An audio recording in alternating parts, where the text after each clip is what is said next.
Programang ito ay rated SPG. Striktong patnubay at gabay ng magulang ang kailangan. Maaaring may masiselang tema, lengguwahe, karahasan, sexual, horror o droga na hindi angkop sa mga bata.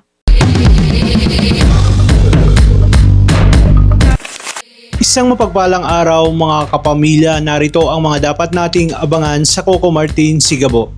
Dito na nga tuluyang nagpanggap si Sam na nawalan siya ng alaala. Naisip niyang mas ligtas siya habang nasa pangangalaga ni Gabo at kasabay nito gusto rin niyang malaman kung ano talaga ang koneksyon nito sa mga Zapra.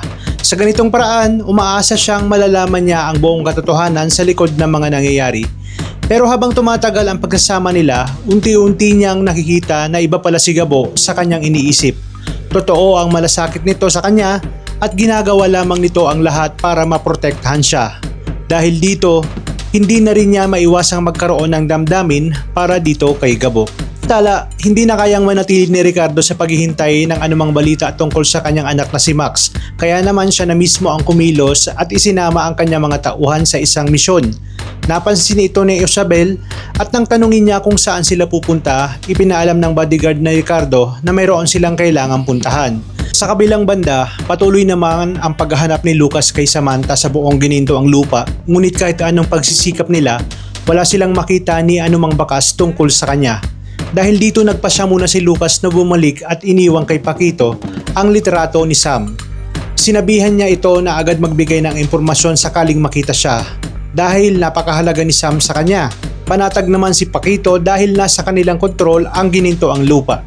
Samantala tuluyan ang nagkamalay si Sam matapos ang matinding pagkakahulog niya at nagulat siya nang makita ang sarili sa isang hindi pamilyar na lugar at naguguluhan kung paano siya nakarating doon.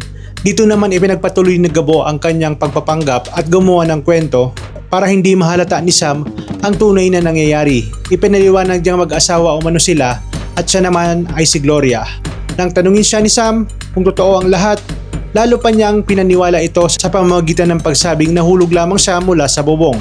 Napansin din ni Gabo na may sugat ng bala at tama si Samantha kaya agad nilang inalagaan ang kanyang kalagayan. Nila siya madala sa ospital dahil may mga armadong taong patuloy na naghahanap sa kanya. Kaya habang nasa kanilang lugar si Sam, siniguro ni Gabo at ng kanyang mga kasamahan na mananatili siyang ligtas. Ngunit ang hindi alam ni Gabo na ito palang si Samantha ay nagpapanggap lamang na nakalimutan niya ang lahat at wala siyang maalala. At dito nga nakakuha ng pagkakataon si Sam na makatawag sa kanyang ina dahil alam niya nag-aalala ito. Dito niya sinabi ang lahat at hiniling niya sa kanyang inang si Isabel na walang dapat makaalam kahit na sino man tungkol sa kanyang kalagayan at kung nasaan siya. Hindi niya muna ibinigay ang mga detalye kung nasaan siya at ang mahalaga umano ay ligtas siya.